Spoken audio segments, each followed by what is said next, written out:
Bueno, bienvenidos a todos. Hoy comenzamos una nueva etapa, un nuevo proyecto muy ilusionante, que es una serie de videopodcasts que se denominarán Un café a tu salud, y en el que queremos de una forma informal, pero seria en el sentido profesional, tomarnos un café con algún profesional del hospital o también más adelante alguno externo y hablar de algún tema concreto y resolver esas dudas que mucha gente tiene, especialmente también esas dudas que a veces la gente busca por Google y las respuestas no son las más profesionales. Nosotros queremos, dar respuestas y respuestas profesionales y adecuadas. Hoy tenemos a nuestro primer doctor que va a inaugurar esta nueva sección, el doctor Ignacio Peregrín. ¿Ignacio o Nacho? ¿Cómo prefieres? Nacho, por favor. Nacho Peregrín. Nacho Peregrín es licenciado en Medicina y especialista en traumatología. Correcto. Y bueno, antes de entrar un poco a lo que nos interesa, que es el ligamento cruzado, cuéntanos lo que haces aquí un poco en el hospital, que es... Sí, bueno, yo aquí en el hospital estoy dentro de un grupo, que es el grupo IVADMED, el Instituto Valenciano de Traumatología y Medicina Deportiva. Estamos aquí asentados en IMSSKE y yo fundamentalmente me dedico a la patología de rodilla, ¿no? Al tratamiento de lesiones deportivas, de preservación articular, pero también reemplazo protésico. Muy bien, o sea que creo que del tema que vamos a tratar entiendes. Sí, bueno, entiendes un poco, ¿no? Si algo, te dedicas a rodilla, deportivo, algo sabremos. Tal, creo que hemos hecho una buena lección. Bueno, Nacho, vamos a entrar ya al meollo, por lo menos de lo que es el ligamento cruzado. Y lo primero, ¿cuáles son los mecanismos o acciones más comunes que llevan a una rotura del ligamento? Pues bueno, los mecanismos de lesión del ligamento cruzado habitualmente implican movimientos que ponen en un mayor estrés a la rodilla, ¿no? Como pueden ser cambios repentinos de dirección, como ocurre en deportes como el fútbol. Pueden ser también aterrizajes inadecuados, por ejemplo, el saltar y al caer, si la rodilla cae en valgo, que quiere decir que la rodilla se mete hacia adentro, un mal aterrizaje también es un mecanismo de lesión.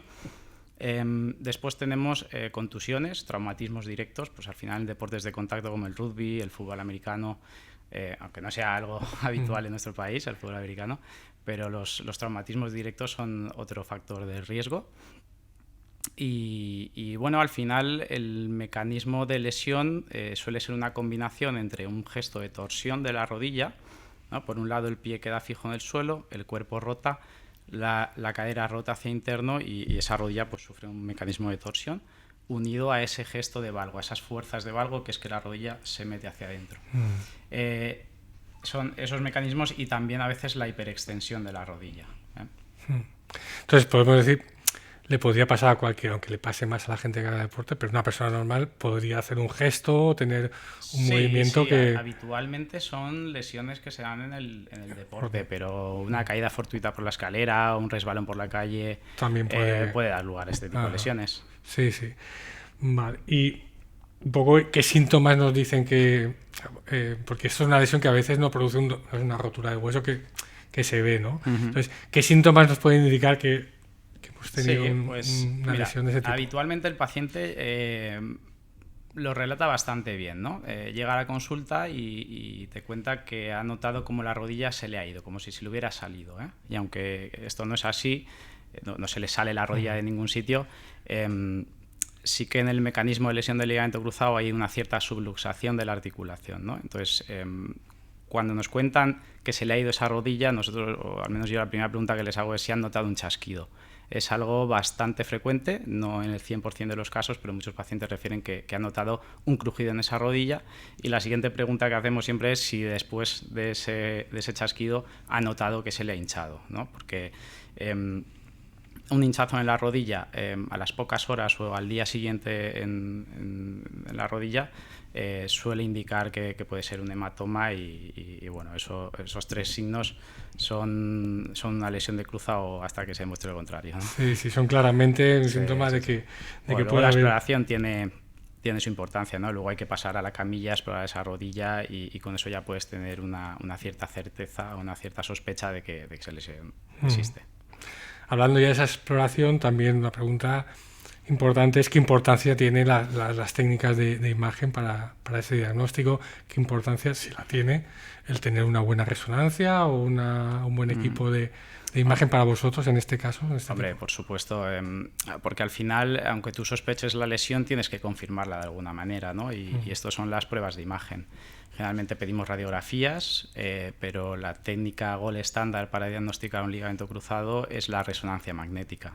Entonces es muy importante tener un buen equipo de resonancia, un buen equipo de radiólogos, que no solo sean capaces de identificar la lesión del cruzado, sino otras lesiones asociadas que son bastante frecuentes en el contexto de este tipo de lesiones. Eso aquí en INSCE pues también es algo que lo tenemos, ¿no? Y que creo que vosotros sí, lo sin duda, valoráis. Y es importante, es que ¿no? un equipo muy bueno claro, de radiólogos y de calidad de imagen. Fenomenal, pues ya vamos un poco, ya hemos diagnosticado, ya sabemos que la persona se ha lesionado. ¿Qué opciones de tratamiento hay? ¿Hay siempre que recurrir a la cirugía? ¿Hay algún tipo de lesión que pueda ir por un tratamiento más conservador? ¿Qué opciones tendría el paciente? Bueno, las opciones siempre son dos, operarse o no operarse. A nadie se le obliga a operarse nunca, simplemente exponemos un poco los pros y los contras de cada tratamiento, ¿no?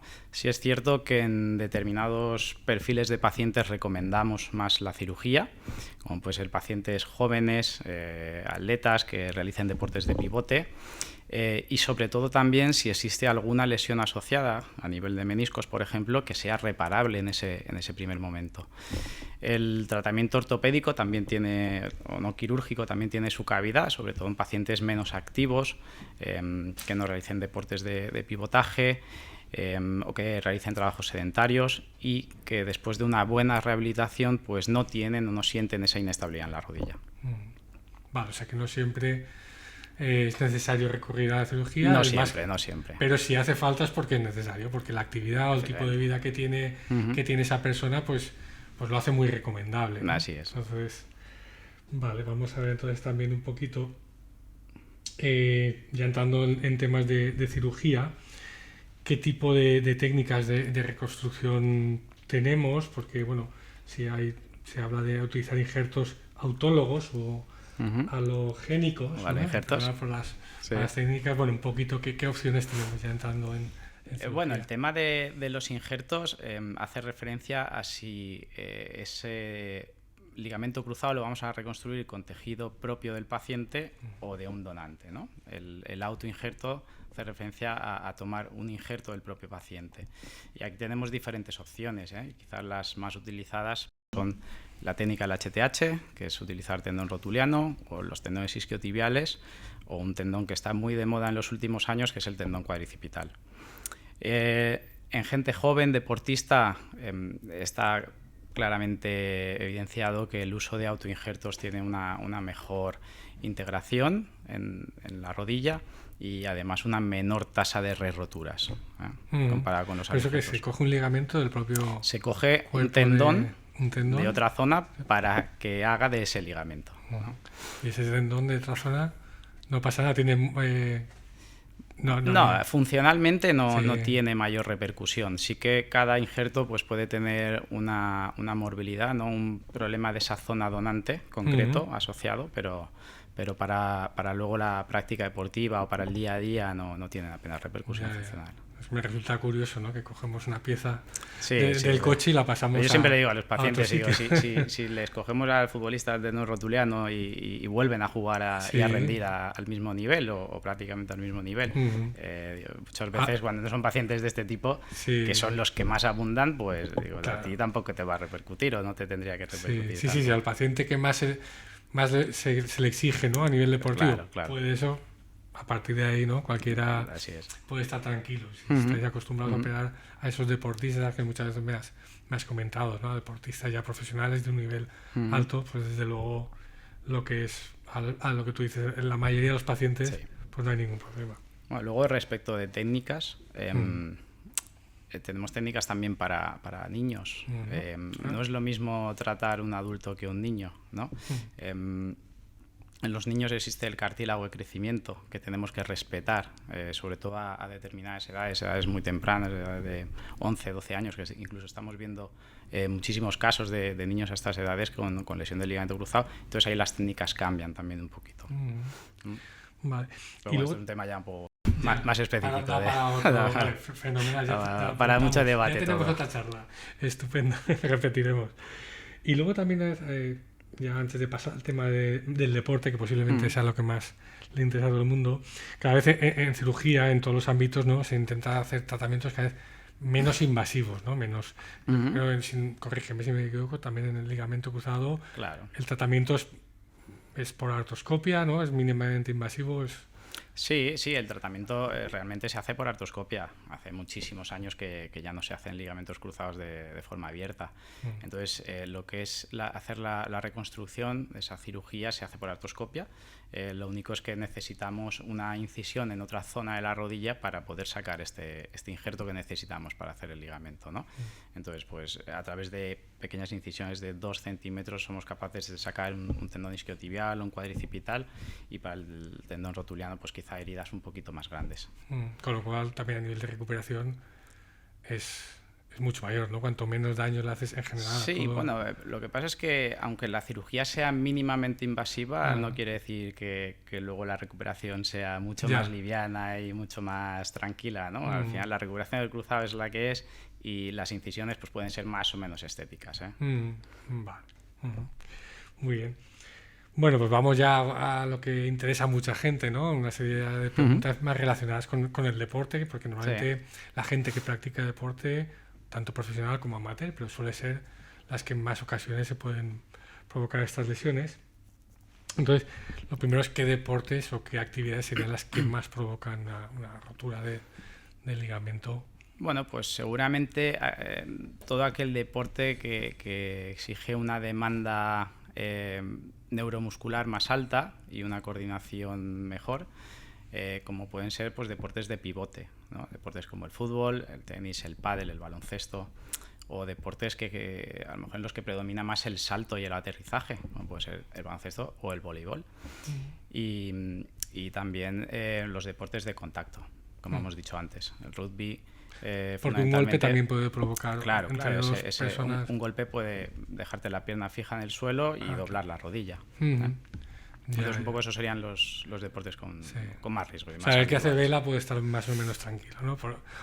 Piragüismo. Pero también el terreno donde se desarrolla esa actividad deportiva también influye. Un terreno seco, firme, con una buena tracción, pues está muy bien, pero a lo mejor podemos tener una superficie resbaladiza y tener también un barco forzado de la rodilla y una lesión, como puede ser en la vela, como puede ser en el esquí. Sí, en también, el esquí hay tantísimas lesiones, no tanto por la técnica de esquiar, de cómo uno esquía, pues si tú esquías bien y no te caes no tienes problema, pero sales de un telesilla, se te resbala la pierna, te dobla la rodilla, o una caída, o te lleva alguien por delante. Son situaciones que no puedes evitar tanto. Aunque podemos dejarlo poco riesgo de equitación, ¿no? Que te lleva el caballo. Y no sé. Sí, en ese tipo de deportes suele ser algo más fortuito, ¿no? Que te bajes del caballo y se te vaya la rodilla también. También lo he visto. Lo he visto casi de todo. Sí, hasta en paracaidismo, ¿no? Posiblemente cuando aterrizas. Sí, ahí suelen ser lesiones de más alta energía y que conllevan más lesión. Sí. Vale, muy bien. Vamos entonces también a otra de las consultas que muchas veces hace la gente. Es curioso, una vez me lo han comentado, que ¿qué factores, por qué factores? Esto afecta más a las mujeres deportistas, ¿no? Sí. He leído el tema de la rotura del ligamento cruzado afecta más a las mujeres. ¿Por qué? ¿Por qué tiene...? Pues mira, las mujeres tienen mucho más riesgo de re-rotura, o sea, de rotura del ligamento cruzado, de 2 a 8 veces más que el hombre. Mucho más riesgo de re-rotura, es decir, de una vez operadas volver a romperse, y mucho más riesgo de lesión de la rodilla contralateral, ¿no? Y esto se debe fundamentalmente a factores anatómicos.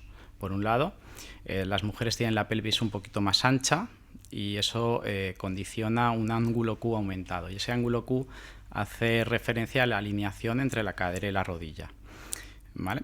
Lo que favorece, eso a su vez favorece pues esas caídas, esos aterrizajes en valgo de la rodilla. Y luego además tienen la escotadura, que es la zona entre los cóndilos femorales donde se aloja el ligamento cruzado, más pequeña, ¿eh? Entonces, en mecanismos de hiperextensión, que ese ligamento se estira, también esa escotadura puede hacer un efecto de guillotina, o también por esa escotadura más pequeña, en un gesto de torsión, atraparse antes y lesionarse. Luego también tenemos factores hormonales. Las mujeres en una determinada fase del ciclo ovárico, en la ovulación, producen un pico de estrógenos en sangre y esto está muy relacionado con un aumento de la laxitud ligamentosa. Después tenemos factores biomecánicos. Las mujeres dependen mucho más de la musculatura del cuádriceps que de la del isquiotibial. Entonces, el isquiotibial lo que hace es actuar de freno en la traslación o en ese gesto de que la tibia se vaya hacia adelante, que es uno de los gestos también que controla ese ligamento cruzado. Y después tenemos factores neuromusculares. La respuesta del sistema nervioso, el sistema neuromuscular de la mujer es un poquito más lento que el del hombre, ¿no? Entonces, en ese decalaje, en esa demora en la activación del músculo para esa estabilidad dinámica de la rodilla, pues queda la rodilla desprotegida y ante un mal gesto pueden lesionarse. Sí, aunque sea igual una décima de segundo, pero esa... Milésimas. Claro. Pero esa diferencia es la que a veces puede provocar... Ya.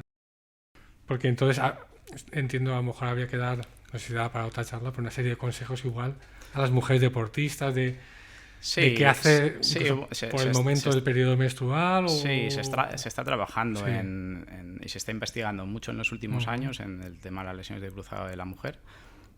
Sobre todo, pues intentar determinar o ver cuándo se produce ese pico de estrógenos y tener ciertas precauciones, y luego, pues sobre todo, los programas de prevención.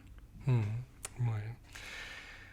A nivel de, una vez se ha producido ya, digamos, el año y lo hemos operado, hemos hecho la cirugía, un poco qué pautas o criterios marcarías tú de retorno seguro a la actividad, o cómo aconsejarías esa vuelta a la actividad deportiva.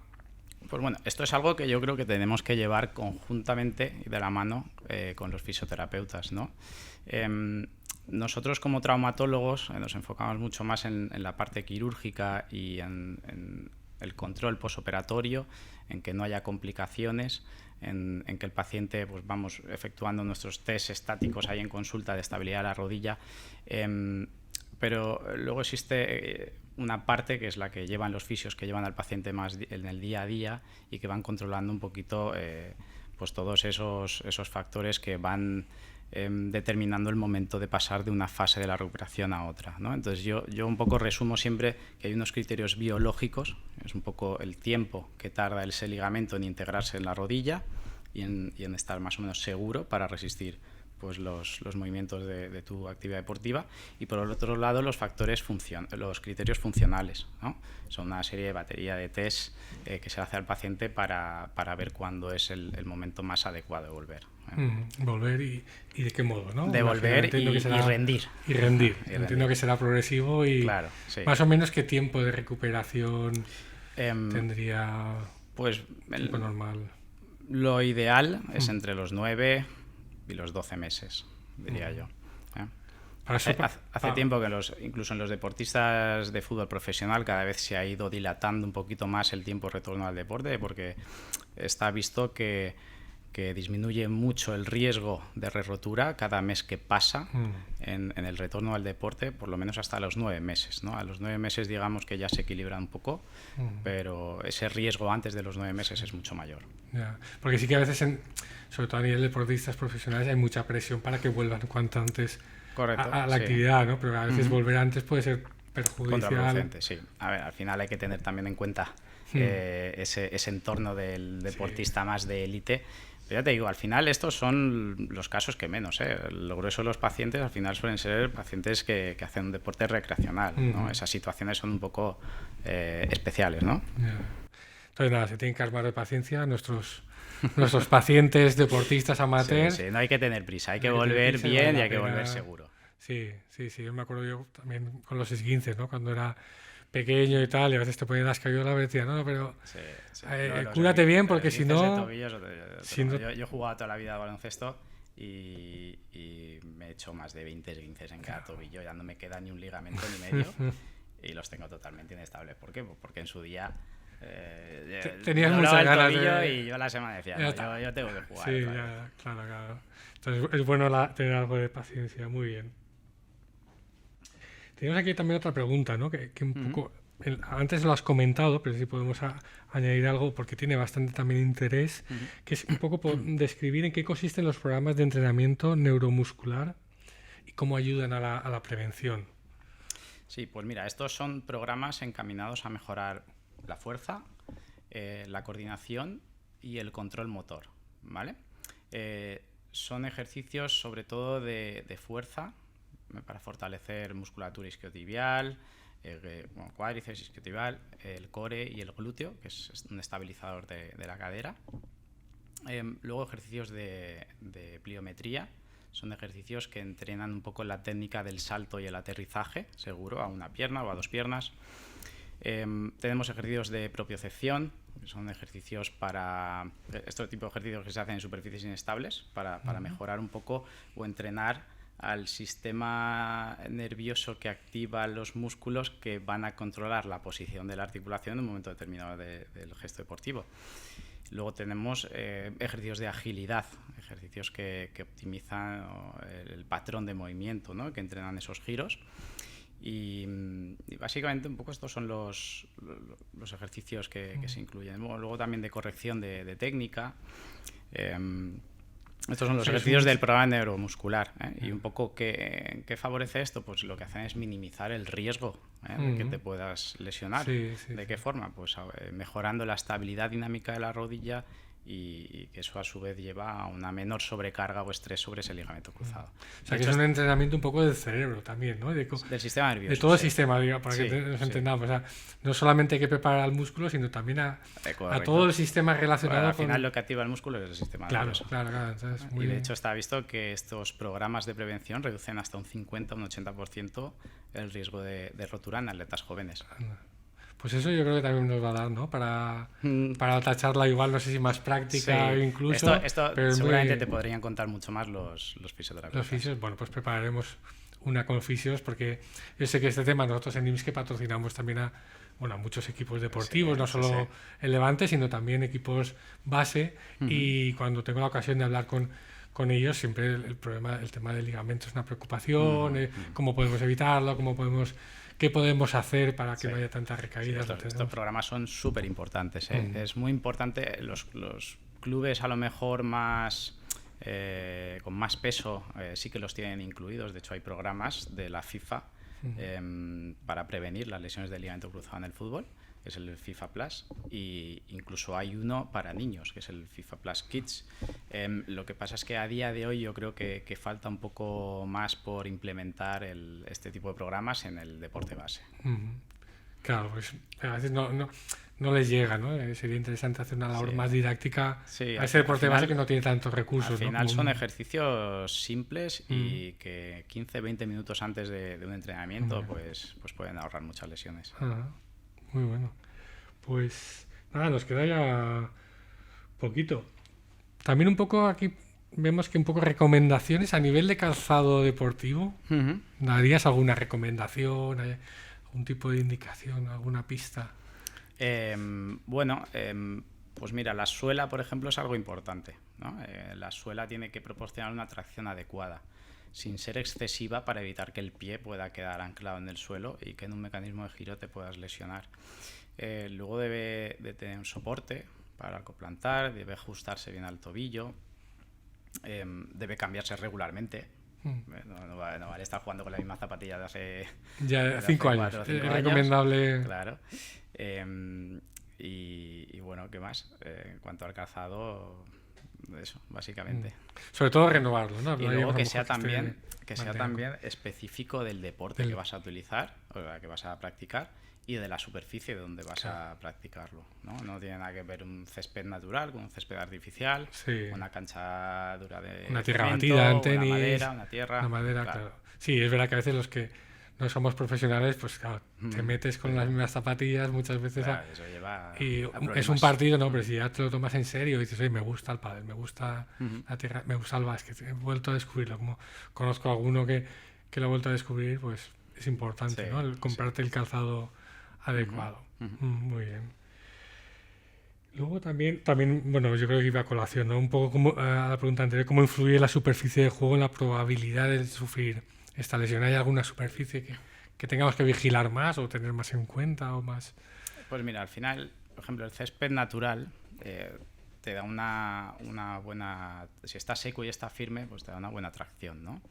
Pero si está mojado, pues incrementa el riesgo de poder resbalarse, ¿no? Pero sí que, por ejemplo, el césped artificial proporciona una tracción excesiva, una fricción excesiva en el calzado. Y entonces esto favorece que se te pueda quedar el pie anclado con mucha facilidad. De hecho, el año pasado hubo como 2 o 3 lesiones de ligamento cruzado en jornadas consecutivas en un mismo campo de la Liga de Fútbol Profesional Femenina, del fútbol. Y creo que eso fue ya un poco detonante para que cambiaran el tipo de superficie. Era césped artificial, sí. Fíjate.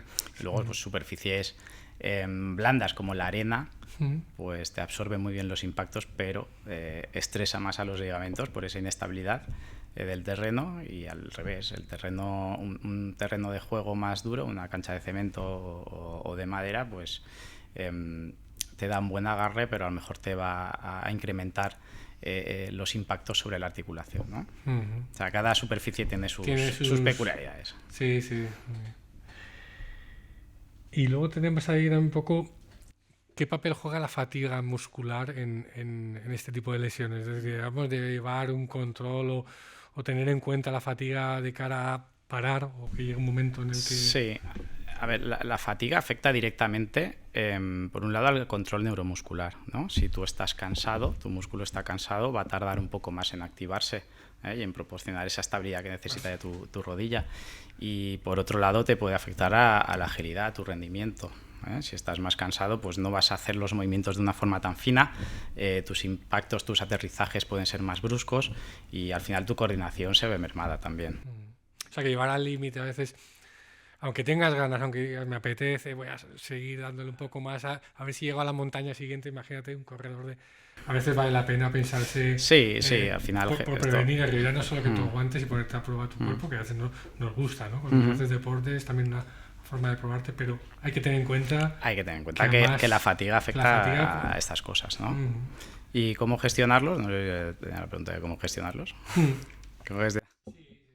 A ver, pues gestionarlos sobre todo con descanso adecuado, ¿no? Ya sea durante los entrenamientos o durante los partidos, o los espacios que hay entre competiciones también influyen mucho en esa fatiga. En trabajos o programas de entrenamiento de resistencia, ¿no? Para capacitar al músculo para aguantar más. ¿Y qué más? Ya no me acuerdo qué más. Bueno, sí, nos has facilitado bastante información. Vale, o sea, que fenomenal, ¿sabes? De inmaterial, ¿no? Sí, nos estás contando un montón de cosas súper interesantes. Yo creo que va a ser un podcast que, vamos, lo van a escuchar muchos deportistas. Bueno, también teníamos si existen pruebas que nos permitan detectar o evaluar o identificar atletas con mayor riesgo. ¿Hay algún tipo de prueba que dentro de un equipo de tenistas, por ejemplo, mira, este tiene más riesgo? Sí, existen, por ejemplo, el análisis de salto y aterrizaje, lo que se llama el Drop Jump Test, que al final sirven para evaluar la técnica en el salto y en el aterrizaje, para que sea adecuada, para minimizar esos riesgos de que la rodilla se te venza hacia adentro en la recepción del salto. Existen el screening biométrico, ¿no? Que a través del uso de cámaras y sensores pues pueden identificar patrones anómalos en el movimiento. Luego tenemos la exploración de la movilidad, ¿no? Determinar si las articulaciones del tobillo, la rodilla, la cadera tienen toda su amplitud de movimiento, no existen rigideces, no existen hiperlaxitudes o inestabilidades ya ligamentosas que te puedan poner en riesgo. Y me dejo uno, no me acuerdo, lo tengo en la chuleta. Si te viene, o míralo, no te preocupes. Pero vamos, sí que recomendarías, entonces es muy recomendable hacerse un estudio previo, ¿no? Es que a veces pienso, la gente se gasta 500 en unas zapatillas, 2.000 me voy a Londres a correr la maratón, y a lo mejor vale la pena decir, oye, gástate, no sé lo que pueda costar, pero hazte un estudio, ¿no? Primero de tu cuerpo, para ver cómo saltas, cómo... Antes de... A ver, yo creo que eso tiene sentido, sobre todo porque al final si todo el mundo que hace deporte tuviera que hacer un test de estos, yo creo que faltaría espacio, ¿no? para hacérselo a todo el mundo que hace ampliamos deporte. El hospital, Nacho, Sí. No hay problema. No, pero sí que está bien aquellos deportistas que lleven un poquito esa práctica deportiva a un nivel más alto, que estos estudios se realicen, igual que se realizan en clubes importantes, ¿no? Se hace un estudio de toda la movilidad, de ese drum jump test, pues ese tipo de cosas. Sí, por ejemplo, nosotros estamos colaborando ahora con un equipo de voleibol Valencia. Me comentaban que tenían ese problema de lesiones, sobre todo con las chicas. A lo mejor no es deporte profesional, pero ya son profesionales, están yendo todas las tardes a entrenar, las niñas, luego juegan los fines de semana. A ese nivel o también a veces es importante estudiar la pisada, la forma de cargar en el pie, que se sí, que sería recomendable. Entonces eso también tenemos aquí en IMSCE, pues un departamento para estudiar concretamente la pisada, y bueno, en la planta de recuperación deportiva también hacemos todo este tipo de estudios, pruebas, de estudios, pues nada, yo creo que es recomendable prevenir antes que curar, ¿no? Siempre en la medicina se dice que, y aquí en IMSS además lo tenemos muy metido, esa filosofía de enseñar, de educar para prevenir, porque es la mejor medicina. Y nada, yo creo que me queda alguna pregunta más. Chuletario. Bueno, si me he dejado algo, luego tú sacas la chuleta. Oye, que vengo a hablar de mi libro. Venga, ¿vale? no tengo libro. Pero vamos... no tengo libro.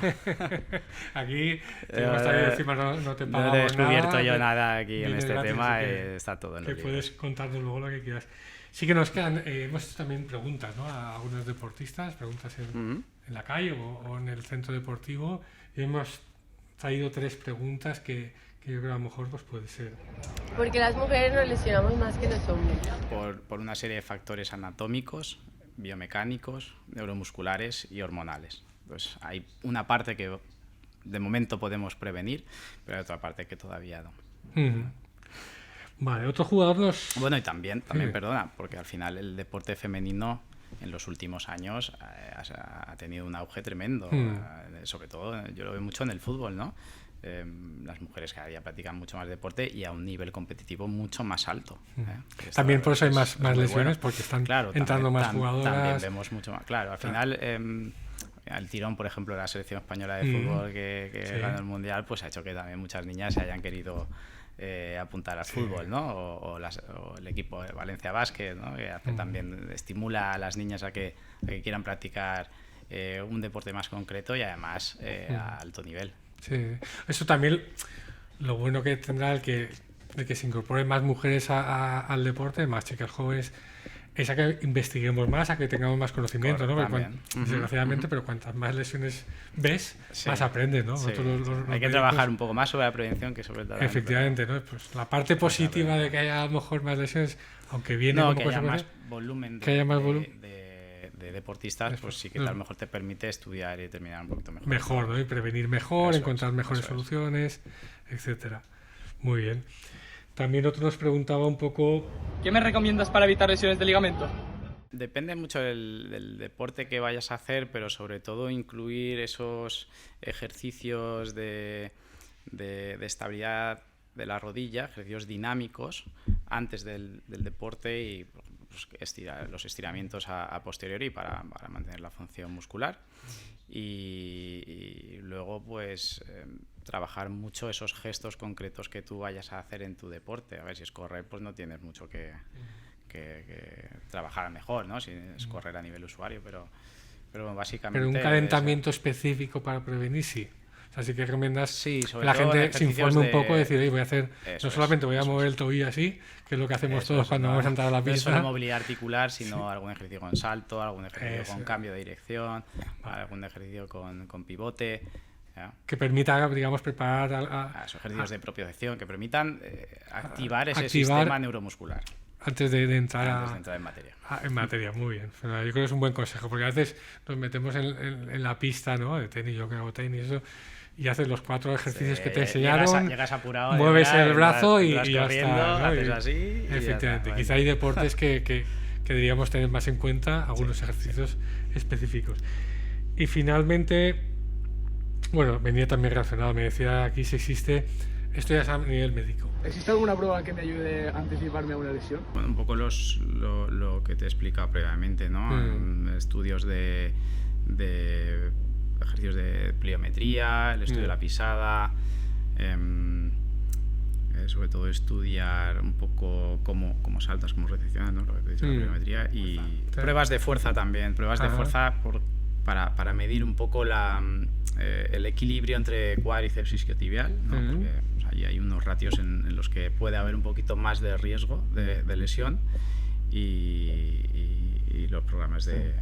¿Cómo son ese tipo de fuerza, por curiosidad? ¿Qué es?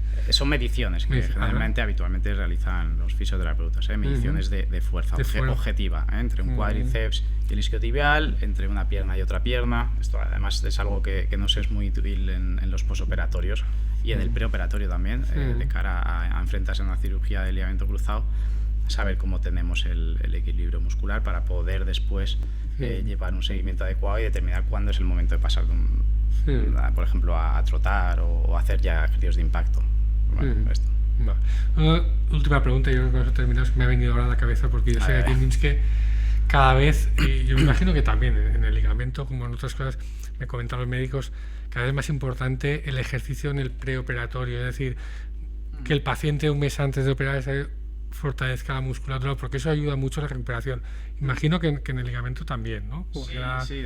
Inmediatamente se produce la lesión, se empieza a producir la atrofia muscular, ¿no? Entonces, cuando vienen a la consulta, muchos pacientes ya tienen una atrofia, porque al final ese dolor, ese hematoma ahí en la rodilla, pues inhibe el propio músculo, y además pues vienen a lo mejor con muletas y el músculo se va atrofiando. Entonces es muy importante, de cara a una cirugía, venir con un tono muscular adecuado, lo mejor posible. Con lo cual es recomendable hacer... Siempre recomendamos, siempre remitimos a tratamiento fisioterápico. Antes de preoperatorio. Sí. Muy bien, interesante. Vale, Nacho, pues muchas gracias. De nada, encantado. Además has sido nuestro primer doctor, con lo cual también hemos roto, digamos, la inocencia los dos. Mi primer podcast. El mío también. Primero, o sea que muy bien, agradecido también por tu predisposición. Y nos hemos quedado ahí en el tintero algunos temas que yo creo que para este año alguno más te robaremos del quirófano para que nos acompañes. Muy bien, muchas gracias. Nada, a ti, Nacho, gracias. Gracias. Y gracias a todos por escuchar este podcast, y nos vemos en el siguiente.